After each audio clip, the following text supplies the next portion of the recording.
السلام علیکم ورحمۃ اللہ وبرکاتہ۔ الحمد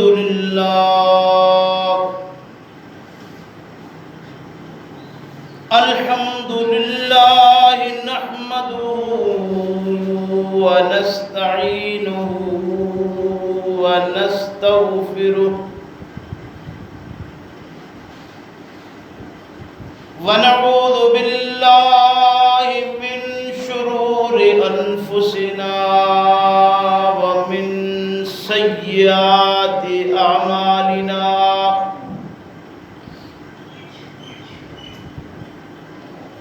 من يهده الله فلا مضل له ومن يضلله فلا هادي له، ونشهد أن لا إله إلا الله وحده لا شريك له، ونشهد أن محمدا عبده ورسوله، أما بعد فإن خير الحديث كتاب الله، وخير الهدي هدي محمد صلى الله عليه وسلم، وشر الأمور محدثاتها وكل محدثة بدعة وكل بدعة ضلالة وكل ضلالة في النار، فأعوذ بالله من الشيطان الرجيم،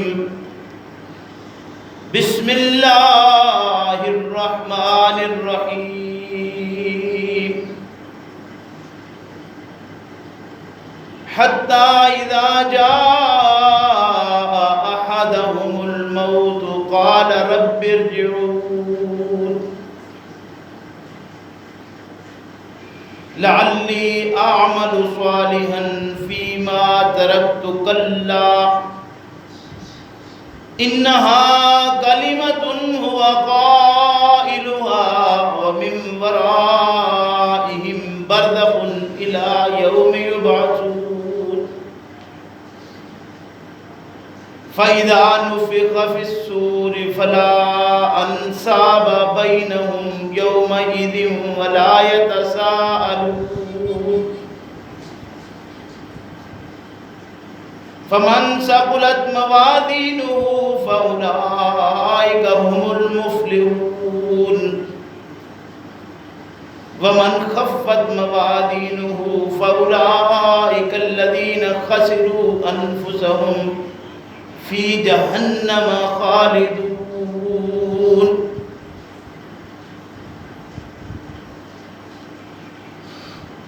حتى إذا جاء أحدهم الموت، یہاں تک کہ جب آئے گی ان میں سے کسی ایک کو موت، قال کہے گا رب ارجعونی، اے میرے رب مجھے واپس لوٹا دے،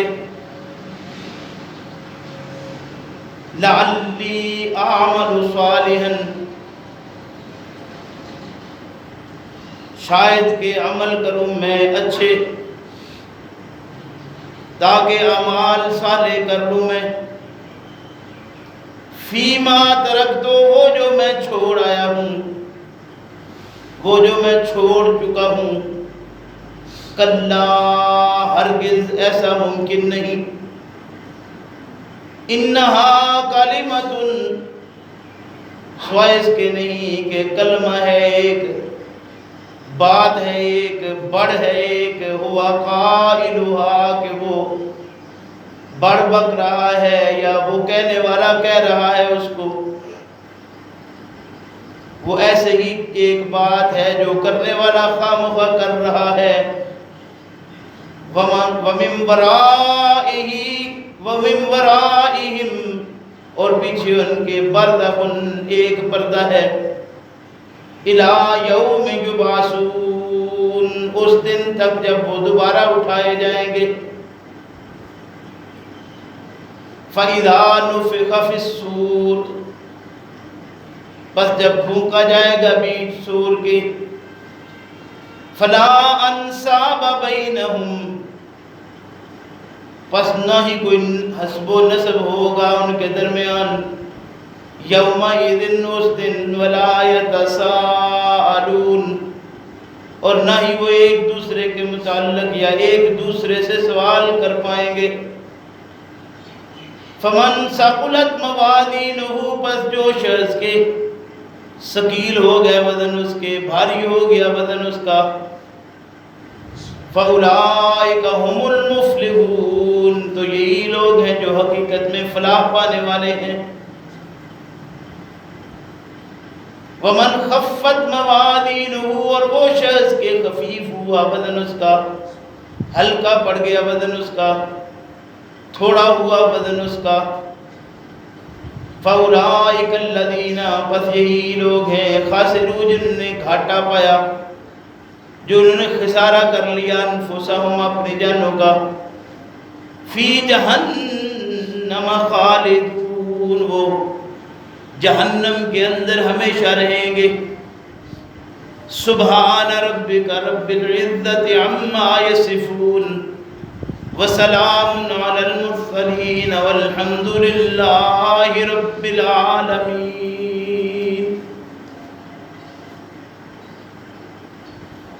میرے محترم بزرگوں، بھائیوں،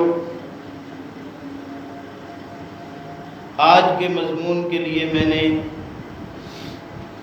آپ کے سامنے سورہ المومنون 18واں پارہ اور اس کی چند آیات کریمات 99، 100، 101، 2 اور 3،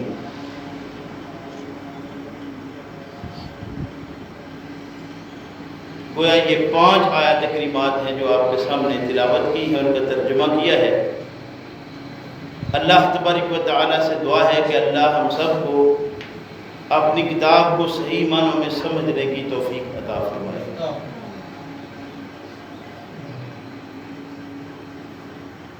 بات یہ ہے کہ جب اللہ کی کتاب کی کوئی بات سامنے آ جائے تو اللہ وہ ذات ہے جو اس پوری کائنات کے اندر ہر چیز کا خالق ہے، اور اس نے ہر چیز کی تخلیق کر کے ساتھ ہی جو نصاب کی کتاب دی ہے وہ قرآن کریم کی شکل میں محمد الرسول اللہ صلی اللہ علیہ وسلم کے ذریعے سے ہم تک پہنچا دیا ہے۔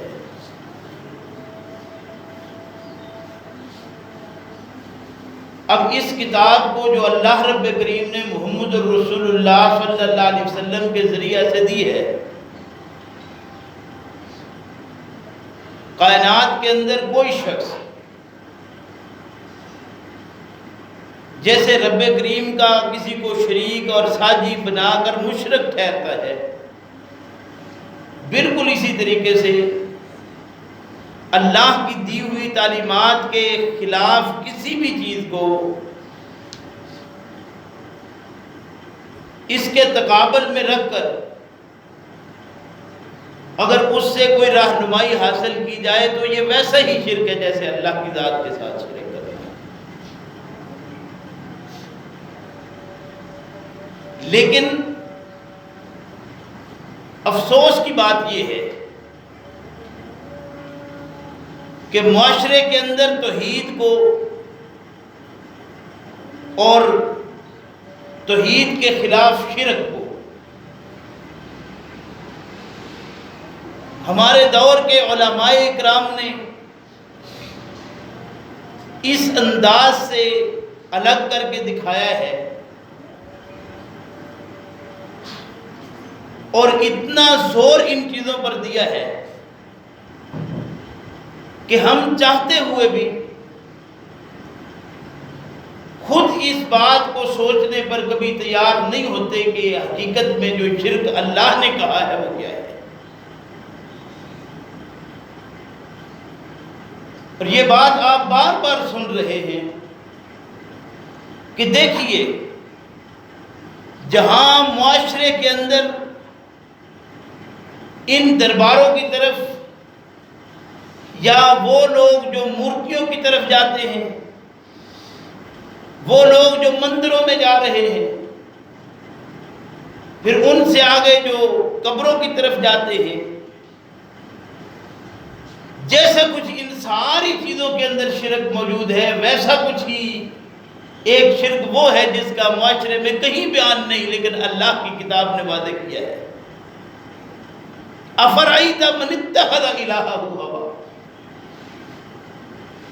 اپنی خواہش کو کہ میں یہ چاہتا ہوں، اس چاہت کو ہر چیز کو پیچھے چھوڑ کر جب سامنے رکھ لیا کہ میں کیا چاہتا ہوں، میری خواہش کیا ہے، اس کو زمانے نے کبھی شرک نہیں سمجھا۔ حالانکہ اللہ کی کتاب نے اس کو یہ بات کہی، مطلب اس کے بات کے بارے میں ارشاد فرمایا کہ افرأیت من اتخذ الہہ ہوا، ہم نے جس چیز کو، یعنی معاشرے کے اندر معروف ہے کہ وہ ڈگڈگی بجانے والا جس طرف دنیا کو اشارہ کرتا رہتا، بار بار ایک بات کو کر کے لوگ اس بات کی طرف دھیان دیتے ہوئے، توجہ کرتے ہوئے پھر کہتے ہیں کہ وہ فلاں بھی مشرک ہے، فلاں بھی مشرک ہے، فلاں بھی مشرک ہے۔ لیکن اپنے من کے اندر کبھی کسی نے ڈوب کر نہیں دیکھا، اس لیے کہ ہم یہ سب یہ سمجھتے ہیں کہ دوسرے کے متعلق بات کرنا آسان ہوتی ہے، اپنے پر بات آئے تو بندہ کہیں نہ کہیں بہرحال نیوی کھینچتا ہے۔ وہ الگ چیز ہے کہ ہمارے متعلق یہ معروف ہے کہ یہ ملا اپنی بار آتی ہے تو یہ حال کو لمبا ڈالتے ہیں، لیکن حقیقت یہ ہے کہ ہر شخص یہی کرتا ہے کہ جب اپنی باری آئے تو کوشش کرتا ہے کہ کہیں کوئی صورت نکل آئے۔ لیکن چونکہ یہ بھی معاشرے کے وہ چند افراد ہیں جن کو ہائر کیا ہوا ہے، تنخواہ دار ملازم ہیں، اور ملازم کے متعلق مالک جو کہے ملازم سننے پر مجبور ہے، تو وہ آرام سے سنتا ہے کہ ٹھیک ہے آپ نے کہہ دیا، ہم نے سن لیا۔ ورنہ معاشرے کے اندر ہر جگہ پر جیسے حل لمبی ڈالی جاتی ہے وہ آپ سب میرے سے بہتر جانتے ہیں، اور یہ بات بھی صحیح ہے کہ آپ اس معاشرے کے بگاڑ کا سبب اگر دیکھیں تو اس میں دو چیزیں آپ کو بالکل واضح نظر آئیں گی، ایک ملا ہے اور ایک سیاستدان ہے۔ اور سیاستدان سے مراد یہ صرف وہ بڑے سیاسی لوگ جو حکومت پر براجمان ہیں ان کی بات نہیں، ہر جگہ پر جو سیاست کرنے والا ہے۔ اور مسجد کی سیاست بھی علیحدہ سیاست ہے، کوئی اس میں شک نہیں ہے کہ ہر مسجد سیاست کی بنیاد پر قائم ہے، اور اس کے اندر بھی سیاسی لوگ جس انداز سے سیاستیں کرتے ہیں وہ آپ بہتر جانتے ہیں میرے سے۔ سو بہرحال آج کا مضمون جو بیان کرنا مقصود ہے کہ کافی دنوں سے ایک مسلسل بات چل رہی ہے کہ مرنے کے بعد صورتحال کیا ہے، تو اس معاملے میں سمجھ لیجئے سورہ المومنون کی آیات نمبر جو میں نے آپ کے سامنے تلاوت کی ہیں، یہ آپ پیچھے جو رکوع شروع ہوتا ہے، چھٹا رکوع ہے اس کا سورہ المومنون کا، آیت نمبر 95 سے شروع کر کے آپ پورا ایک رکوع ہے وہ پڑھ لیجئے، ایک ایک چیز آپ کو کھل کر واضح ہو جائے گی، کوئی چیز ایسی نہیں جو مبہم رہ جائے۔ اور یہ بات بھی آپ بار بار سن رہے ہیں کہ اللہ کے لیے، اپنی اصلاح کے لیے ممکن حد تک قرآن کو ضرور کھولیے، مت چھوڑیے، میں آپ کا ذمہ دار نہیں، مجھ پر مت چھوڑیے. یہ کتاب ذمہ دار ہے اس کی کہ آپ اس کے مطابق رہے تو کامیاب ہیں، خلاف ہوئے تو کتنے بڑے آپ علامہ کے پیچھے لگے ہوئے، ناکام زندگی ہے. کائنات کے بہترین انسان جن کے سینہ اقدس پر یہ نازل ہوا، وہ رب کریم کی عدالت میں اس کٹہرے میں کھڑے ہو کر اس بات کو باقاعدہ طور پر دعوے کے طور پر بیان کر دیں گے. دعویٰ دائر ہوگا رسول اللہ کی طرف سے، یا رب ان قوم اتخذوا ھذا القرآن مہجورا، یہ میری وہ قوم ہے. قوم ہی کہا، میری قوم ہے. ھذا القرآن مہجورا، جو قرآن سے ہجرت کر گئی تھی. جب یہ دعویٰ ہوگا رسول اللہ صلی اللہ علیہ وسلم کا، تو میں آپ کہاں منہ چھپاتے پھریں گے؟ اپنا احساس کر لیجیے. ہم اس وقت 100 بار کہیں کہ ہمیں فلاں مفتی صاحب ملے تھے، فلاں پیر جی نے کہا تھا، فلاں حضرت صاحب سے انہوں نے یہ بیان کیا تھا تو ہم نے سنا.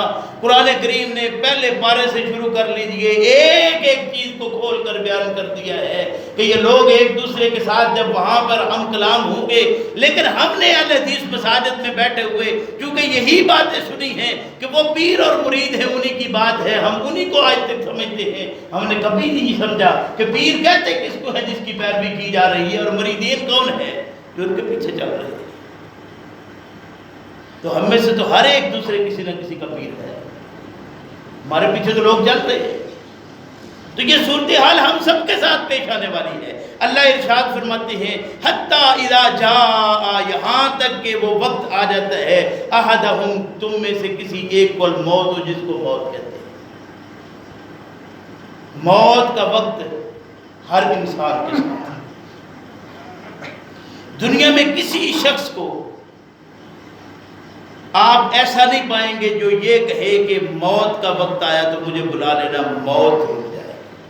نہیں، زمانے میں نہ کوئی تھا، نہ آج ہے، اور نہ کبھی کوئی ہوگا جو یہ کہے کہ موت کا وقت آیا تو بلا لینا. ہاں یہ بات ہے، اللہ ارشاد فرماتے ہیں کہ جب موت آ جائے گی تو یہ کالا کہے گا رب ارجعونی، اللہ مجھے واپس لوٹا. مرنے کے بعد یہ خواہش ہوگی کہ واپسی کی کوئی صورت بن جائے. آپ یہ بات سنتے رہتے ہیں، ہر جگہ سے آپ نے یقیناً سنی ہوگی کہ جب یہ خواہش ہوگی تو ایک ان خواہش کرنے والوں میں شہید ہے. ظاہر ہے وہ بھی اس دنیا سے گیا ہے. شہید کے متعلق ہم سنتے ہیں کہ جب وہ اللہ اس سے کوئی خواہش پوچھیں گے، وہ کہے گا کہ اللہ میں خواہش کرتا ہوں کہ تو 10 بار مجھے دنیا کے اندر بھیج اور میں 10 بار تیرے راستے میں جان اپنی قربان کر کے واپس آؤں. تو سارے علماء جواب میں یہ بات ارشاد فرماتے ہیں اپنے اپنے سٹیجوں پر کہ ہاں اللہ رب کریم ان کو اس بات کی بھی اجازت نہیں ہے. جب شہید کو بھی یہ اجازت نہیں ہوگی تو ہوگی کس کو؟ ظاہر ہے یہ اجازت ہے کہ نہیں. گویا دنیا سے جانے کے بعد واپسی والا کوئی سوال نہیں ہے. تو اس ایک جملے سے یہ بات پتہ چل جاتی ہے کہ جب واپسی والا سوال کوئی نہیں تو یہ دار العمل ہے. دار العمل سے دار الجزاء میں چلے جانے کے بعد ظاہر ہے جزا بدلے کو کہتے ہیں، اور بدلہ جب دیا جائے تو پھر ہاں اگر کسی کو پوچھا جائے گا، کوئی سوال کیا جائے گا تو میں یہی کہہ سکتا ہوں کہ جیسے رب کریم نے سیدنا موسیٰ علیہ السلام سے پوچھا تھا کہ موسیٰ تیرے ہاتھ میں کیا ہے؟ قال ہی عصای اتوکأ فیہا واحش بہا غنمی. یعنی یہ سوال اس طرح تو کیا جا سکتا ہے. یہ سوال سے کیا مطلب ہوا کہ اللہ کے علم میں نہیں ہے. کہ موسیٰ کے ہاتھ میں کیا ہے؟ علم ہے. لیکن پھر یہ سوال ہے، گویا افہام و تفہیم کے لیے قوم کو یہ بات بتائی جائے تو یہ سوال ہوتا ہے. یہ بتانے کے لیے، ورنہ اس کے سوال و جواب کی اللہ اور موسیٰ کو بھی کوئی ضرورت نہیں. مطلب یہ تھا کہ محمد الرسول اللہ صلی اللہ علیہ وسلم کے ذریعے سے یہ بات قوم کو بتائی گئی ہے کہ یہ صورتحال پیش آئی تھی، یہ معاملات ہوئے تھے. تو آپ کی تفہیم کے لیے بتایا گیا ہے کہ اللہ کے بندو تم مرو گے تو سوال ہونا ہے تمہاری نماز کے متعلق، جسے کہتے ہیں اولین پرسش نماز بابت. مطلب یہ نہیں ہے کہ تم اس سوال کی اس وقت کے لیے تیاری کرو، مطلب یہ ہے کہ آج وقت ہے. اس زمانے کے اندر رہتے ہوئے اگر پہلی چیز کلمہ توحید کے بعد، یعنی توحید اور رسالت کے اقرار کے بعد اگر پہلی چیز کا سوال ہے نماز کے متعلق، تو سوال کی تیاری آج کر لو. یہ تفہیم کرانا مقصود تھا کہ وہاں سب سے پہلی چیز دیکھی جائے گی کہ تمہاری نماز کیسے تھی. اب نماز یہ کہ تم جھکتے تھے، سجدہ ریز ہوتے تھے، 5 وقت مسجد میں آتے تھے، سارے کام اپنی جگہ پر، لیکن یہ نماز ایسا نہ ہو کہ قرآن نے کہا کہ نمازیں منہ پر مار دی جائیں گی. وہ کون سی نمازیں میرے پیچھے پڑی ہوئی، کسی پیر کے پیچھے پڑی ہوئی، کسی بریلوی کی مسجد میں پڑی ہوئی؟ آخر ہمارے مسلک یہی بتائیں گے نا. میں کہتا ہوں ہر وہ نماز منہ پر ماری جائے گی جس نماز کا مقصد تم نے پورا نہیں کیا. نماز کا مقصد تھا کہ وہ برائی اور بے حیائی سے روکتی. آپ برائی اور بے حیائی سے نہیں رکے، نمازیں ادا کرتے رہے، نتیجہ صفر ہے، نمازیں منہ پر ماری جائیں.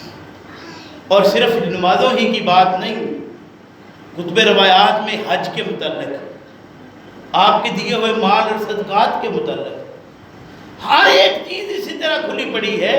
مطلب یہ ہے کہ یہ تفہیمات تھی جن کا لینا ابھی ضروری تھا، ورنہ وہاں جا کر آگے ہم اس سلسلے میں چل نکلے کہ وہاں قبر میں اٹھائیں گے، سوال ہوں گے، سوال کریں گے، پوچھنے والا پوچھے گا. میرے بھائی وہ ساری ضمنات ہیں، جس طرح چاہتے ہیں ان کو تسلیم کر لیں. یہ بات یاد رکھیے کہ مر کر اگر نماز سامنے ہوئی، ہم نے سمجھا کہ نماز قائم کی تھی، لیکن نماز کا مقصد حل نہ ہوا، نماز منہ پر ماری جائے گی، خالی ہاتھ رہو. سوال کیا ہے؟ فرمایا کہ قال رب ارجعونی، کہے گا کہ اللہ مجھے ایک بار لوٹا دے، لعلی اعمل صالحا فیما ترکت. اب مان لیا ہے کہ میں کچھ عمل ہیں جو چھوڑ آیا ہوں. زندہ تھا، سانس چل رہی تھی، زمانہ دیکھتا رہا، کانوں سے سنتا رہا، اللہ کی کتاب کو سنا بھی پڑھا بھی، بتانے والوں نے بتایا بھی کہ حساب اس کے مطابق، کان تک بات پہنچی، لیکن پھر زندگی اس کے مطابق بننا ہو.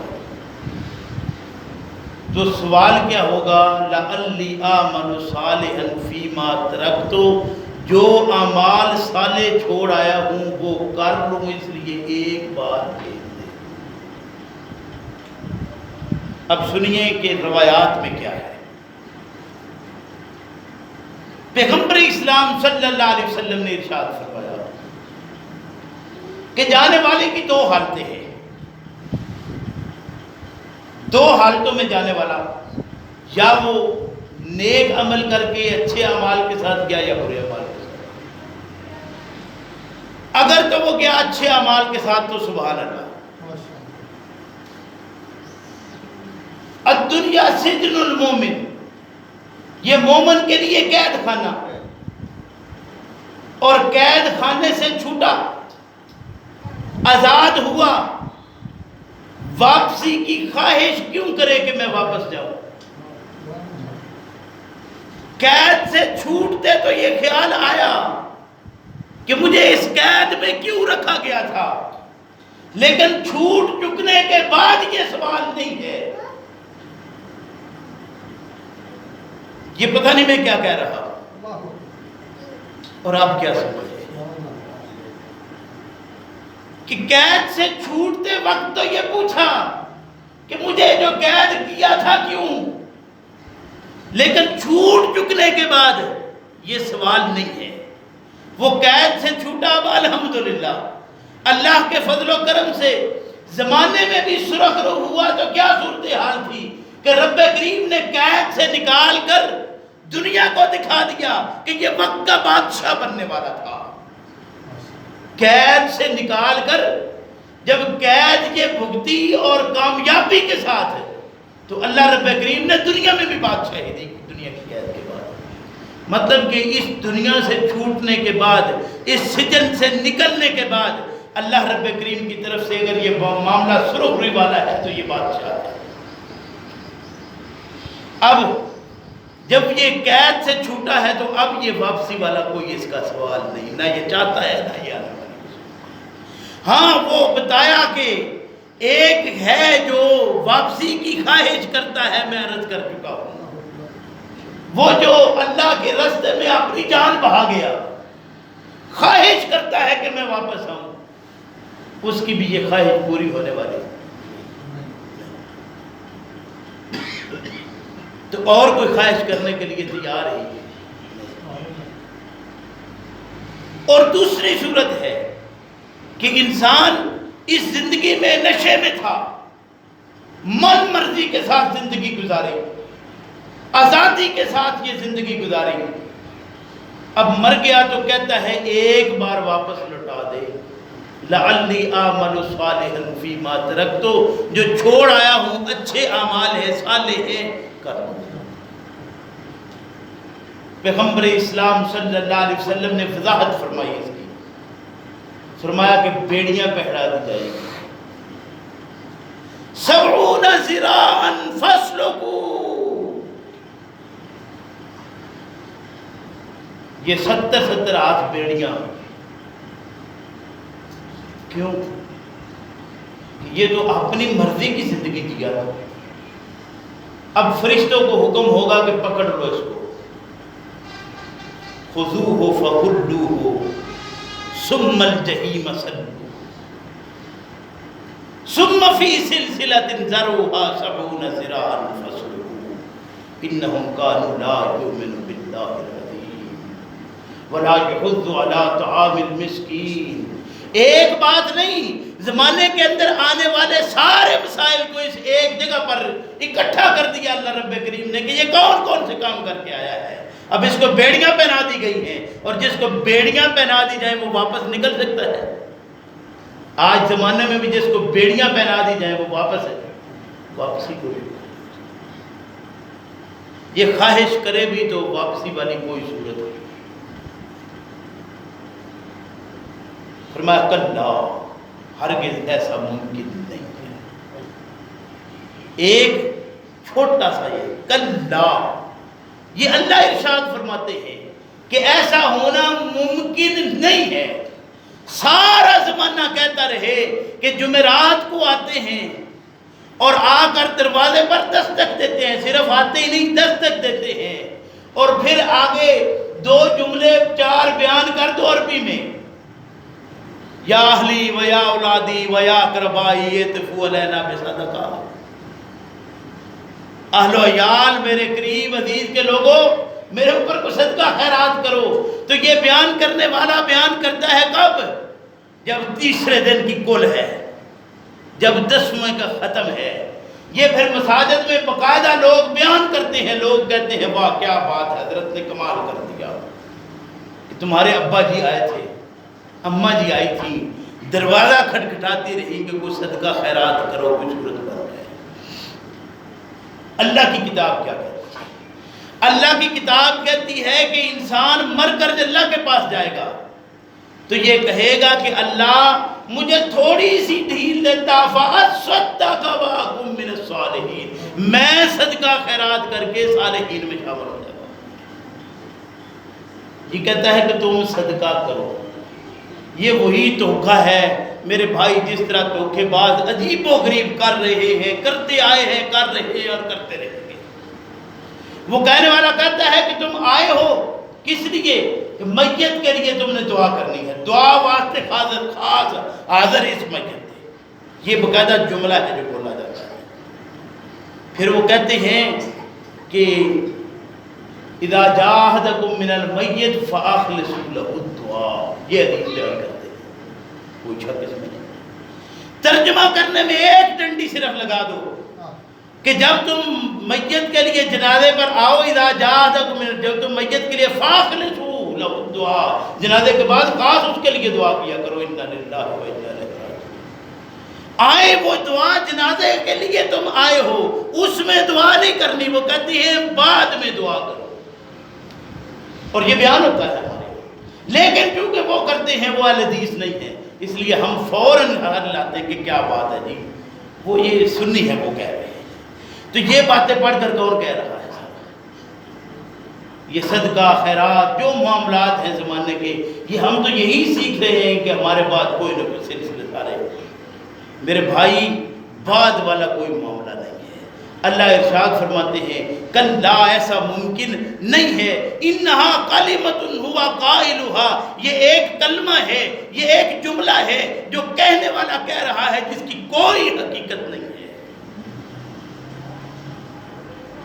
یہ نہیں تسلیم کیا جائے گا۔ آگے جو جملہ ہے اس کو ذرا سمجھیں۔ وَمِن وَرَائِهِمْ بَرْزَخٌ، ان کے پیچھے ایک پردہ ہے۔ برزخن کہتے ہیں پردے کو، لیکن ہمیں عادت یہ پڑی ہے کہ ہم جب تک پردے کے پیچھے دیکھ نہ لیں گزارا نہیں۔ خدا کے بندوں، پردے کے پیچھے کیا ہے؟ جو چھپا ہے پردے کے پیچھے سامنے آ جائے گا جب وقت آئے گا۔ آج جس چیز کو دیکھنا ہے، اپنے آج کو تو درست کرو، اپنے کل کے لیے آج کا بیڑا غرق کر رہے ہیں۔ آج کا بیڑا غرق ہوا، کل کا خود بخود ہو گیا۔ آج کامیاب گزار لو، کل اللہ کے فضل و کرم سے کامیاب ہو۔ یہ ایک پردہ ہے، من ورائہم برزخ۔ اب اس کو آپ قبر کی کہہ لیں، وقت جو ہے گزرا ہوا، آپ اس کو عالم ارواح کہہ لیں، آپ اس کو جو چاہتے ہیں نام دے لیں۔ یہ برزخ کا وقت کیا ہے؟ قرآن کریم نے جن چیزوں کی وضاحت نہیں کی، مطلب آپ سمجھنا چاہیں تو نہیں سمجھ سکتے۔ حدیث کے الفاظ سن لیجئے، پیغمبر اسلام صلی اللہ علیہ وسلم نے واضح ارشاد فرما دیا کہ دیکھو، حالات آنے والوں کے متعلق یہ بات ذہن میں رکھیے، لا عین رأت ولا اذن سمعت ولا خطر علی قلب بشر، کسی انسان کے دل کے اندر اس کا شائبہ پیدا ہونا بھی ممکن نہیں۔ آنکھ کا دیکھنا یا دماغ کا سوچنا تو الگ چیز ہے، لیکن ہم ان سوچوں میں پڑے ہوئے ہیں جو ہماری سوچ میں آنے والی ہے نہیں۔ یعنی یہ قلب کہتے ہیں، میں نے پچھلے بھی شاید عرض کیا تھا کہ جو گھمانے والا ہے، قلب کہتے ہیں جو بات کو گھماتا ہے۔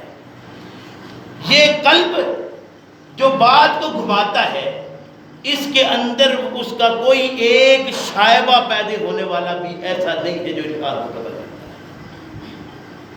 اس کا مطلب کہ باقی ساری چیزیں جو وضاحت کی گئی ہیں، بیان کی گئی ہیں، وہ صرف اور صرف ان اشارات کو اس لیے دیا گیا ہے کہ انسان تو سمجھ جائے اس بات کو کہ یہ زندگی میری عارضی زندگی ہے، یہ مستقل نہیں ہے۔ تو اس آخری کے پیچھے ہی بھاگ رہا ہے، آخرت کا فکر کر، لیکن جو زیادہ راہ ہے وہ اکٹھا کر۔ فرمایا کہ یہ دنیا جو ہے مزرعۃ الآخرہ ہے، زراعت کی جگہ ہے، کھیتی ہے، بیج بو اس جگہ پر۔ تجھے فصل کاٹنے کے غم میں بیج ہی بونا بھول جائے تو یہ تو وہی بات ہے کہ خیالوں میں ساری زندگی. ہمارے یہاں کہتے ہیں وہ شیخ چلی، وہ جو شیخ چلی والی بات ہے یہ وہی سلسلہ ہے، اور پوری زندگی ہماری اسی میں لگی ہوئی ہے کہ کام کیا نہیں، خیالوں میں کہیں پہنچے ہوئے ہیں. نتیجہ کیا ہوگا؟ شیخ چلی کا تو بچپن سے آج تک صفر ہے، تو ہماری زندگی کا کیا ہوگا؟ نتیجہ صفر ہوگا، کیونکہ ہم نے وہی زندگی گزاری ہے جو اس کی خیالوں کو. حقیقت میں آئیے، حقیقت یہ ہے، فرمایا کہ وَمِن وَرَائِهِمْ بَرْزَخٌ، ان کے بیچ ایک پردہ ہے. کب تک؟ اِلَىٰ يَوْمِ يُبْعَثُونَ. تم اسی بات میں پڑے رہو گے قبر میں حالات کیا پیش آئیں گے، اٹھایا جائے گا، بٹھایا جائے گا، سوال ہوں گے. جو جو چاہتے ہو سلسلے بنا لو. اللہ کی کتاب یہی کہتی ہے کہ یہ پردہ کب تک ہے؟ اِلَىٰ يَوْمِ يُبْعَثُونَ، جب تم دوبارہ اٹھائے جاؤ. اچھا، اس کو سمجھنا اتنا بھی مشکل کام نہیں جتنا ہم بنا چکے ہیں. میں پہلے بھی عرض کر چکا ہوں، آپ سن چکے ہیں کہ ایک زندگی اگر ہم وہ دیکھیں تو ہم تھے عالم ارواح میں، روحیں نہیں تھی، تو ان روح کے زمانوں کو ہم سمجھتے ہیں اپنے کہ ہمارے گزار آئے ہیں. یعنی ایک وہ سلسلہ جو ہم گزار آئے ہیں اس کے متعلق ہم کچھ نہیں جانتے، کچھ پتہ نہیں ہمیں کہ یہ جب یہ کائنات قائم ہوئی تھی، جب روحیں ہماری بنی تھی، ان روحوں کو جب یہ جو سلسلہ جو بھی وہ قائم تھا اس کے متعلق میں اپنے متعلق کچھ نہیں جانتا. آپ ہو سکتا ہے کچھ جانتے، یا آئندہ یہ بات ذہن میں رکھیے کہ جو یہ باتیں بیان کرنے والا ہے اسے پوچھ لیجیے، ہو سکتا ہے وہ کوئی جانتا، میں تو کچھ نہیں جانتا.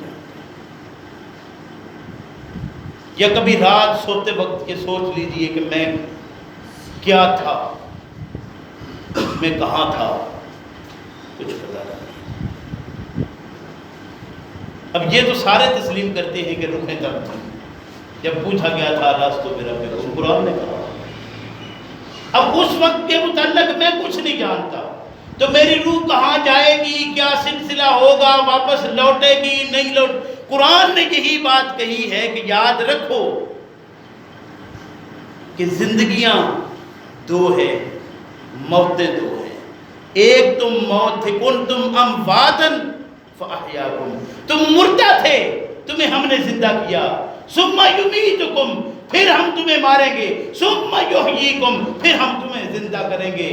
تو یہ جو زندگی ہے اس وقت تک ہم اس زندگی کے بعد برزخ میں ہیں، یہ قرآن کہتا ہے. اور برزخ کیا ہے؟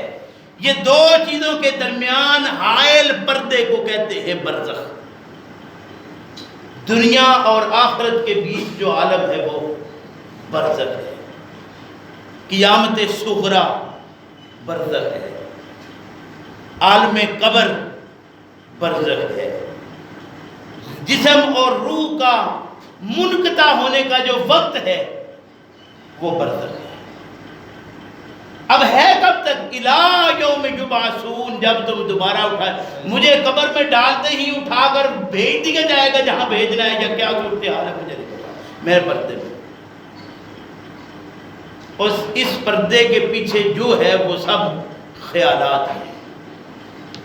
ہم ان خیالوں میں رہنا چاہتے ہیں یا حقیقی زندگی میں آنا چاہتے ہیں، یہ ہم خود دیکھ لیں. میرے بھائی، بہت ساری چیزیں ہیں جو میرے سامنے ہیں برزخ کے متعلق، لیکن بیان کرنا اتنا کفایت کرتا ہے کہ جو سلسلہ اس زندگی کے بعد کا ہے، دوبارہ اٹھائے جانے تک، وہ برزخ ہے.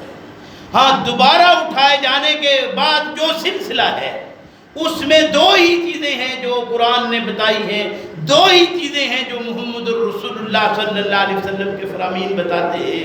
وہ کیا ہے کہ جو جنتی ہے وہ ابدی جنتی ہے، جو جہنمی ہے ابدی جہنمی. باقی ساری جتنی چیزیں ہیں وہ ساری مثالیں ہیں، اور مثال کو کبھی حقیقت نہیں بنانا چاہیے. کبھی مثال جو دی جائے اس مثال کو حقیقت سمجھ لیا جائے تو کبھی حقیقت بن نہیں پاتی، وہ مثال رہتی ہے۔ اور باقی ساری یہ مثالیں ہیں، جو بھی مثال میں آپ سمجھنا چاہتے ہیں سمجھتے رہیے، اور پھر ساری مثالوں میں ہی زندگی گزارنا چاہتے ہیں تو گزار دیں۔ میں تو یہ عرض کر رہا ہوں کہ اللہ کے بندو، دوبارہ ایک دن ہے اٹھائے جانے کا۔ اس دن کے متعلق کیا فرمایا؟ فرمایا فَإِذَا نُفِخَ فِي الصُّورِ، اب وہ سور میں جب پھونکا جائے گا، وہ ہم سنا ہوا ہے کہ وہ نرسنگا پھونکا جائے گا ایک، جس سے سارے لوگ نکل کھڑے ہوں گے۔ پھر روایات میں یوں بھی آتا ہے کہ سارے جس طرح پیدا ہوئے ننگے، اسی طرح اس دن سارے ننگے ہوں گے۔ اور سیدہ عائشہ صدیقہ رضی اللہ عنہا نے جب یہ بات سنی تو انہوں نے سوال کیا کہ یا رسول اللہ صلی اللہ علیہ وسلم، جب سارے لوگ ننگے ہوں گے تو ان کی کیا صورتحال ہوگی؟ فرمایا ہر شخص کو اپنے اپنے نفس کی پڑی ہوگی، کچھ کسی کو پتہ نہیں۔ اس وقت کی صورتحال کے متعلق قرآن کریم نے اس کا آغاز کیوں کیا؟ فرمایا کہ اس کی ابتدا ہوتی ہے تو ابتدا اس طرح ہے کہ ماں اپنے دودھ پیتے بچے کو بھول جاتی ہے، جو میں اپنے گھر میں دیکھ چکا ہوں کہ 11 دن کا بچہ ماں کس طرح اپنے گود میں لیے ہوئے کہاں چھوڑا اور اس دنیا سے چلی گئی۔ میں اپنے گھر میں دیکھ چکا ہوں، مجھے نہیں پتا کیا صورتحال ہے۔ اور جس دن سے یہ واقعہ دیکھا اس دن کے بعد یقین ہوا کہ حقیقت یہی ہے۔ اس زندگی کے اختتام کے وقت کچھ پتہ نہیں، جو بہت قریب ہے اس وقت ماں کو اپنے دودھ پیتے بچے سے قریب اور کیا چیز ہوتی ہے۔ یہ وہ ماں ہے جس کے متعلق پیغمبر اسلام صلی اللہ علیہ وسلم نے ایک بار نہیں 3 بار ارشاد فرمایا کہ یہ ماں تیرے زیادہ مستحق ہے۔ جب بچے کے لیے ماں اتنی مستحق ہے تو وہ ماں کیا کردار والی ہوگی؟ اور وہ دودھ پیتے بچے کو بھی بھول جاتی ہے۔ پہلا جھٹکا اس کا یہی ہے کہ ایک جھٹکا آتا ہے، ماں بچے کو بھول جاتی ہے۔ اس کے آخری جھٹکے کیسے ہوں گے آپ کو؟ فرمایا فَإِذَا نُفِخَ فِي الصُّورِ، پھر جب سور میں پھونکا جائے گا، فَلَا أَنْسَابَ بَيْنَهُمْ يَوْمَئِذٍ وَلَا يَتَسَاءَلُونَ، کوئی حسب و نسب وہاں کام نہیں آئے گا، کوئی رشتہ داری وہاں کام نہیں آئے گی، کوئی سلسلہ وہاں پر کام نہیں آئے گا، اور نہ ہی ایک دوسرے کے متعلق تم سوال کرتے ہوگے کہ کیا صورتحال ہے تمہاری۔ اپنا اپنے فکر میں پڑے ہوں گے ہر ایک۔ روایات میں آتا ہے پیغمبر اسلام صلی اللہ علیہ وسلم نے حالات کے موافق ایک بار سیدہ عائشہ صدیقہ رضی اللہ عنہا سے فرمایا تھا کہ عائشہ مانگو، کیا مانگو؟ یا رسول اللہ صلی اللہ علیہ وسلم بدلے میں دنیا کا کچھ نہیں، آخرت کا ساتھ مانگو۔ فرمایا 3 موقعوں پر تو میں عائشہ تجھے بھی بھول چکا ہوں۔ یہ کائنات کا سیرا ہے، بعد از خدا بزرگ توئی قصہ مختصر، یہ تو وہ شخصیت ہے۔ اور اپنی حقیقی بیٹی کو بلا کر ارشاد فرمایا فاطمہ بیٹی بڑی پیاری ہے، چچا عباس بڑا پیار ہے آپ کے ساتھ، پھوپھی صفیہ بڑا پیار ہے آپ کے ساتھ ہے، لیکن یاد رکھیے کہ اس دنیا کے معاملات میں کچھ مانگنا چاہتے ہو مانگ لو، لیکن کل تمہارے کام آنے والا نہیں ہوں۔ فرمایا فَإِذَا نُفِخَ فِي الصُّورِ فَلَا أَنْسَابَ بَيْنَهُمْ يَوْمَئِذٍ وَلَا يَتَسَاءَلُونَ۔ باپ بیٹے کے کام نہیں آئے گا، باپ بیٹے کے کام نہیں آئے گا، بیٹا باپ کے کام نہیں آئے گا، ہر ایک کو اپنا فکر۔ قرآن تو یہی کہتا ہے یوم یفر المرء من اخیہ وامہ وابیہ وصاحبتہ وبنیہ لکل امرئ منہم یومئذ شأن یغنیہ۔ بھائی بھائی کے کوئی کام نہیں ہے، بھائی بھائی سے دور بھاگے گا، ماں سے دور بھاگے گا بیٹا، باپ سے بیٹا دور بھاگے گا، بیوی سے دور بھاگے گا، بچوں سے دور بھاگے گا، بچے باپ سے دور بھاگے گا، کوئی کسی کے کام آنے والا نہیں۔ فرمایا فَإِذَا نُفِخَ فِي الصُّورِ فَلَا أَنْصَابَ بَيْنَهُمْ يَوْمَئِذٍ وَلَا يَتَسَاءَلُونَ۔ قرآن نے تو یہ بات واضح کر دی کہ وہاں حسب و نسب، خاندان، رشتہ داری، عہدہ، کوئی چیز کام آنے والی نہیں، بلکہ دوسرے مقام پر یوں ارشاد فرمایا کہ یہ انسان پکار کر کہے گا کہ یہ مال میرے سرے چڑھ گیا اور یہ بادشاہی، یہ سلطنت میرے کسی کام نہ آئی، یہ بادشاہی، یہ سلطنت، یہ عہدہ میرے کسی کام نہ آیا۔ ما اغنا انی مالیا، مجھے میرے مال نے کفایت نہ کیا۔ ہلاک انی سلطانیہ، میری سلطنت نے مجھے ہلاکت میں ڈال دیا۔ اور وہ سلطنت صرف پاکستان کی بادشاہت کی بات نہیں ہے، میرے پاس جتنا حصہ اللہ نے مجھے دیا ہے، جس پر میں حاکم ہوں، وہ میرا خاندان اور گھر اور خاندان اور قبیلہ کیوں نہ ہو، یہ جتنی سلطنت ملی ہے وہ ہلاکت میں ڈالنے کے لیے۔ فرمایا فَإِذَا نُفِخَ فِي الصُّورِ فَلَا أَنْصَابَ بَيْنَهُمْ يَوْمَئِذٍ وَلَا يَتَسَاءَلُونَ فَمَنْ خَفَّتْ مَوَازِينُهُ، بس جو شخص کے خفیف ہوا بدن اس کا، فمن ثقلت موازینہ، پہلے یہ ارشاد فرمایا کہ وہ آدمی جس کا وزن ثقیل ہوا، بھاری، بہترین وزن لے کر آیا، فاولئک هم المفلحون، یہ لوگ ہیں جو فلاح پانے والے ہیں، یہ لوگ ہیں جو کامیاب ہونے والے ہیں۔ اب یہ سوال کوئی ہوا بیچ میں یا بات کلیئر ہو گئی کہ سور پھونکا گیا؟ تو فرمایا اس دن وہ لوگ ہیں جن کے دائیں ہاتھ میں نامہ اعمال آئے گا، وہ اٹھا کر کہیں گے کہ لوگوں آؤ پڑھو میرا نامہ اعمال، آؤ پڑھو، دیکھو میرا یہ نامہ اعمال ہے۔ لیکن وہ لوگ جن کے بائیں ہاتھ میں نامہ اعمال آیا، وہ کیا کریں گے؟ ہائے ہمیں یہ نامہ اعمال نہ دیا گیا ہوتا، ہائے ہمیں یہ نامہ اعمال نہ دیا گیا ہوتا، لم ادر ما حسابیہ، ہائے کاش میرا حساب کتاب نہ ہوا ہوتا، یا لیتہا کانت القاضیہ۔ یہ سارا پکار قرآن کہتا ہے، یہ ساری صورتحال وہاں پیش آنے والی ہے۔ ہم آج تک اس بات کی لڑائی میں لڑتے رہیں کہ قبر میں کیا صورتحال پیش آنے والی ہے، واللہ میری کوئی اس سے سروکار نہیں۔ جو صورتحال پیش آنے والی ہے، یاد رکھیے بھگتنا آپ کو اپنی قبر میں خود ہے، اور اس قبر سے تم یہ گڑا مراد لے لو یا وہ عالم لے لو جس عالم سے نکل کے آپ کو جانا ہے، یہ آپ کی اپنی۔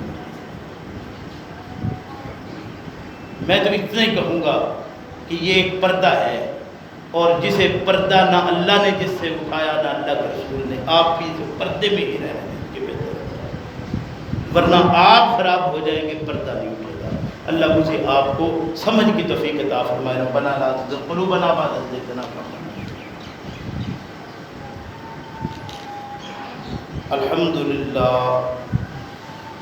الحمد لله نحمده ونستعينه ونستغفره ونعوذ بالله من شرور أنفسنا ومن سيئات أعمالنا، من يهده الله فلا مضل له ومن يضلله فلا هادي له، ونشهد أن لا إله إلا الله وحده لا شريك له، ونشهد أن محمدا عبده ورسوله، أما بعد فإن خير الحديث كتاب الله، وخير الهدي هدي محمد صلى الله عليه وسلم، وشر الأمور محدثاتها، وكل محدثة بدعة، وكل بدعة ضلالة، وكل ضلالة في النار۔ فاعوذ بالله من الشيطان الرجيم، بسم الله الرحمن الرحيم۔ فمن ثقلت موازینہ فاولئک هم المفلحون ومن خفت موازینہ فاولئک الذین خسروا انفسهم فی جہنم خالدون۔ میرے محترم بھائیوں بزرگوں، اللہ کی کتاب یہی بتا رہی ہے کہ جن کے خفیف معاملات ہوئے تو وہ ایسے ہیں جو آخرت میں خسارہ پانے والے ہیں، اور وہ خسارہ ان کی اپنی جانوں کا ہے، اور ایسا خسارہ ہے کہ وہ ہمیشہ ان گھاٹیوں میں گر پڑیں گے جن گھاٹیوں میں وہ مستقل ہم فیہا خالدون بہا، اور خالدون کہتے ہیں جو ہمیشہ رہنے والا، خالد کہتے ہیں ہمیشہ رہنے والا، ہم فیہا خالدون وہ اس میں ہمیشہ رہنے والے ہیں۔ میرے بھائی اللہ کی کتاب تو یہی کہتی ہے کہ اس میں ہمیشگی ہے، کس میں؟ فی جہنم خالد، وہ ہمیشہ رہنے والے ہیں۔ ہاں یہ بات کہنے میں مجھے کوئی ایسا محسوس نہیں ہوتا کہ جہاں کتب روایات میں یہ چیزیں موجود ہیں کہ کچھ لوگ ایسے ہیں کہ وہ جب جاتے ہیں تو ان کے سامنے ایک طرف مطلب وہ جو پردے کا معاملہ ہے کہ اس پردے میں کبھی وہ کسی صورتحال میں، جیسے قرآن کریم نے بھی یوں ارشاد فرمایا کہ ان کے لیے جو اللہ کے راستے میں قربان ہوئے ہیں ان کے متعلق قرآن نے بھی یہ بات فرمائی ہے کہ دیکھو ان کو اللہ کے ہاں سے رزق ملتا ہے۔ قرآن کریم نے یہ بات ارشاد فرمائی ہے کہ وہ جو جہنم میں جانے والا فرعون ہے اس فرعون کو آگ پر پیش کیا جاتا ہے۔ یہ باتیں بھی قرآن کریم نے بتائی ہیں، لیکن یہ وہی بات ہے کہ یہ اشارات دیے ہیں، اور ان اشارات کو یہ ٹوٹل 3 آیات ہیں اس سلسلے میں، 2 شہیدوں کے متعلق ہیں اور ایک ان کے متعلق النار یعرضون علیہا، جہاں یہ ارشاد فرمایا ہے۔ گویا یہ جو 3 آیات ہیں مختلف مقامات پر، 2 شہیدوں کے متعلق اور ایک آل فرعون کے متعلق، تو اس سے یہ بات اگر سمجھ لی جائے کہ وہ کوئی جو بھی سلسلہ ہے پردے کے اندر اس میں جو معاملات ہیں وہ جو فوراً ہونے والے ہیں یا جاتے ہی انسان کو وہ جو پیش آ جانے والے ہیں، یا ان ارواح کو جہاں رکھا جاتا ہے ان پر جو صورتحال پیش ہونے والی ہے، بہرحال یہ ساری باتیں اشارات میں ضرور ہے، باقی سارا معاملہ پردے کا ہے، اور پردے کے اندر سے کھوج کرنا حق نہیں ہوتا۔ ایک بات یہاں میں عرض کر دوں، رسول اکرم صلی اللہ علیہ وسلم نے ارشاد فرمایا کہ یہ جو پردہ ہوتا ہے نا، پردہ اگر پردے میں سے کوئی جھانک رہا ہو تو یہ حدیث ہے، فرمایا پردے سے کوئی جھانک رہا ہو تو اندر سے دیکھنے والوں کا حق ہے کہ کوئی چیز مار کر اس کی آنکھ پھوڑ دیں۔ تو آپ اپنی آنکھ پھڑوانا چاہتے ہیں تو 100 بار اس پردے سے جھانکتے رہیے، ورنہ اس پردے کو چھوڑ دیجئے۔ یہ پردہ اللہ نے رکھا ہے، اس پردے کو مت اٹھائیے۔ ہاں اپنے اعمال کو اس طرح بنائیے کہ کل قیامت کے دن سرخرو ہو سکے۔ یہ میرا آپ کا حق ہے، ہم اس چیز کو چھیڑ رہے ہیں جس کو چھیڑنا ہمارا حق نہیں، جس کو حق نہیں اس کو چھوڑ دیجئے، اس کو اللہ توکل کیجئے، اللہ سے اچھے کی امید رکھیے۔ یہاں پہلے بھی شاید میں نے یہ بات عرض کی تھی کہ پیغمبر اسلام صلی اللہ علیہ وسلم کے پاس ایک بدو آیا اور اس نے آ کر یہ بات کہی کہ یا رسول اللہ صلی اللہ علیہ وسلم، کیا یہ ایک صحیح حقیقت ہے کہ کل قیامت کے دن اللہ حساب کتاب لے گا؟ میں ہاں اللہ ہی کے پاس حساب لے گا، تجھے کوئی شک ہے؟ تو اس کا فوراً جملہ کیا تھا؟ اس نے کہا کہ میں کامیاب ہو گیا، میں کامیاب ہو گیا۔ تو رسول اکرم صلی اللہ علیہ وسلم یہ اٹھا اور یہ جملہ بولتا وہ چلا گیا۔ روایات میں آتا ہے کہ وہ گیا، جب تک وہ رسول اکرم صلی اللہ علیہ وسلم کی نظر میں رہا تو آپ صلی اللہ علیہ وسلم کی زبان سے یہ الفاظ تھے، فرمایا کہ عرف ربہ، عرف ربہ، عرف ربہ، اس نے اپنے رب کو پہچان لیا ہے، اس نے اپنے رب کو پہچان لی۔ یعنی وہ بدو تھا، اس نے کہا یہ امید رکھیے کہ میرا اللہ مجھے بخش دے گا، اور اس امید پر اپنے کردار کو صحیح بنائیے کہ کل قیامت کے دن جب اللہ سے بخشش کی امید ہے تو عمل وہ کرنا ہے کہ اللہ رب کریم کے سامنے ہم سر جھکا کر نہ کھڑے ہونے والوں میں بن جائیں۔ کہیں ایسا نہ ہو کہ وہاں ہمارے سر جھکے ہوں، بیڑا غرق کروا چکے ہوں، اور پھر نتیجہ لے کر ہم اپنے آپ کو چھپاتے پھرتے ہوں۔ اللہ مجھے آپ کو قیامت کی سرخریاں عطا فرمائے۔ ربنا لا تزغ قلوبنا بعد إذ هديتنا وهب لنا